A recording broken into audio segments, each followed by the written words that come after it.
Morning, guys. Welcome to Coffee Chat. hmm Guys, I cannot tell you just how happy we are to be back home here in Texas and right in our own home. I'll tell you, there is really no place like home. You go out, you travel, and we had a wonderful time meeting up with folks in this space and friends and family and all that kind of stuff. But I'll tell you what, it doesn't compare to just being able to sit in your own backyard, and just kind of chill and all that kind of stuff. I don't know what it is about it, but I absolutely love being at home and become more of a homebody as the years have gone by. I'll tell you what. Now, having said that, so last night we get in at like 10 p.m. plus, and stuff like that, and wasn't able to get a video out. And I'm thinking, goodness sakes, with the technology that these countries purport to have, it seems to me that there are just nothing but more delays and this and that and whatever, waiting almost a half an hour or an hour to get your baggage off your plane and things like it is truly insane. And anybody that's regularly traveled like we have in the last little bit will know exactly what I'm talking about. And the frustration is beyond belief. But guys, that's just how it goes, and you just kind of have to accept it and just kind of be peaceable, and just you're gonna eventually get there. But boy, oh boy, the dragging out. I'll tell you what. Anyhow, reading an article today, and the title of the article is "Why There Is a Different Reality for Economists and Regular Citizenry When It Comes to Inflation." And the title alone intrigued me so much I almost laughed. But needless to say, getting into this article, and the deal is, basically, economists they say, well, they look at different time frames and periods, and they don't include these various elements of the economy and that. And basically, you want to get right to the brass tacks of it. It's because the economists totally manipulate the stats to make it come out exactly however they feel it should come out. That's exactly what it is. Because you cannot tell me, like, what is it going to be? Is it reality that you go to the store and find out that groceries are 5 times the price of what they once were? Is it reality that your energy bills are just through the absolute roof? Oh, how about the reality of, look, I had this job for 15 plus years. Company looked like it was doing really, really good.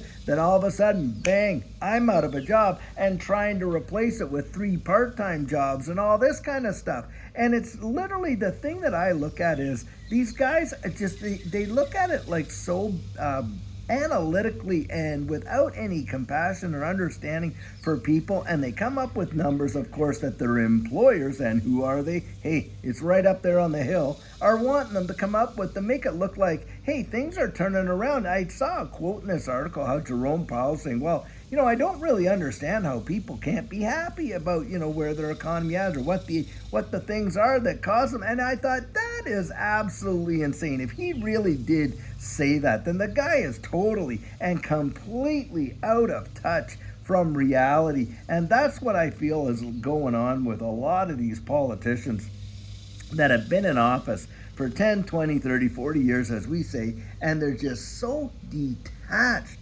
Remind you of like Marie Antoinette, when they came and said, hey, the people have nothing to eat. And said, oh, well, if they don't have bread, let them eat cake. Which at the time, it wasn't like the cake that we think of today. It was what was stuck to the drums of, that's what the cake was, like the bread and stuff. And said, well, if they can't eat the bread, let them eat the cake. I mean, totally, who gives a hoot about what happens to you and I, rank and file? Now, having said that,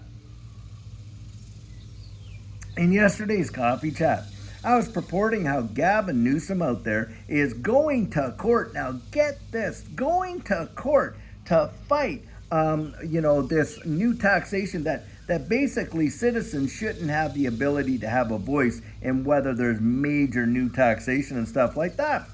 And so somebody put in the comments, oh, David, yeah, you just kind of heightened it up and this kind of stuff. No one's taking your vote away, on and on and on. Well, really? He wants it taken right off the ballot. And my idea is this. If the guy if his argument is so superior, why can't he let the people of California decide it for themselves? Why didn't he get out there and campaign for it rather than trying to go to the court and have the question literally removed from the ballot. So you out there in California, you don't even get to have a choice. And that right there, my friends, shows you just how disconnected and arrogant some of these people truly are, that they literally go against the very foundation of the principles of this republic, where you would have a voice and a say in what happens, in your own country, in your jurisdiction, especially for taxation. Let's remember this. Why was there an American Revolution in the first place? Taxation. That just blows my ever-loving mind. And that somebody could come out and defend that kind of action shows you. And you know what their defense was? Well, if you leave it up to the people, well, the people don't know what's good enough for them, so they might very well go and do things. Look at this. When the people decided this and that turned out to be a disaster, well, I'll tell you what. I'd rather trust a government for the people and by the people than one that's imposed on the people. I'll tell you that right now. We have had enough of these folks that literally think that what they believe and what they see and how they experience the world is, the rest of us are so, we can't be trusted. We can't be trusted, to decide our own future and that. What about the pursuit of happiness, life, liberty, and the pursuit of happiness? Do they believe in that? No, guys, they do not believe in that. They believe that by 2030, you'll own nothing and be happy about it. That's what they believe. And they're shoving this narrative down our throat, and it's absolutely insane.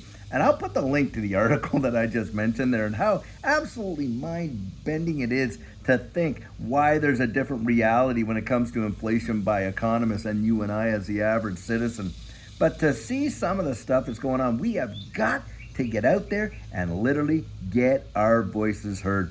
And it's about high time that some of these people get turfed right out of there that have been in there so long they believe they can absolutely bequeath it to their relatives practically. It's truly obscene. And for you and I'll tell you what, if you were to actually go down there and take a poll and go up and down your street and just find out how satisfied people truly are. Take your own poll. Don't listen to all these pollsters. Go out and take your own poll and find out just how happy people are with the state of the economy and what has happened in this current administration, on and on and on, and find out if they're really, really pleased with that. I'll tell you what, you're going to get an earful, that is for sure.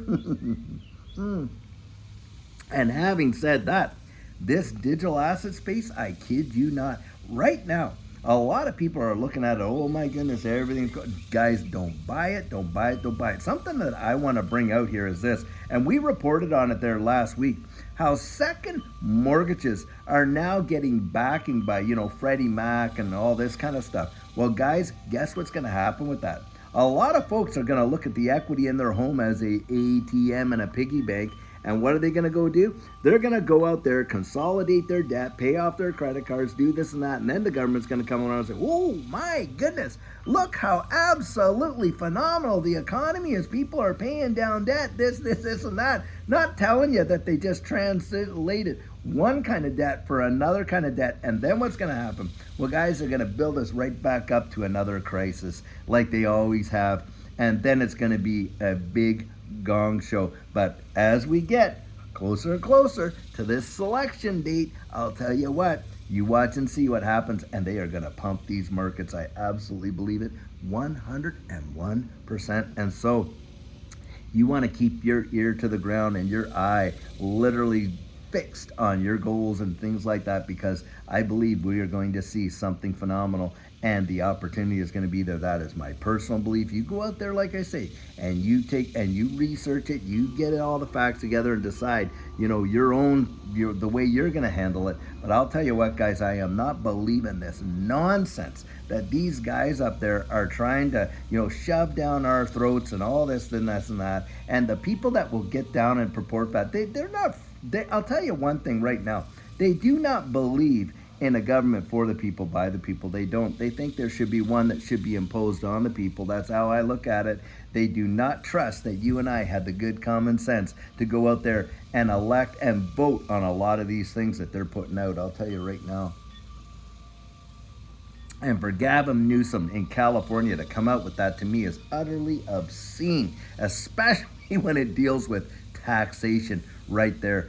totally ridiculous, but he's just a reflection of what a lot of these politicians are doing. I'll tell you what. Guys, don't get buffaloed. Don't get buffaloed. That's what I'd say.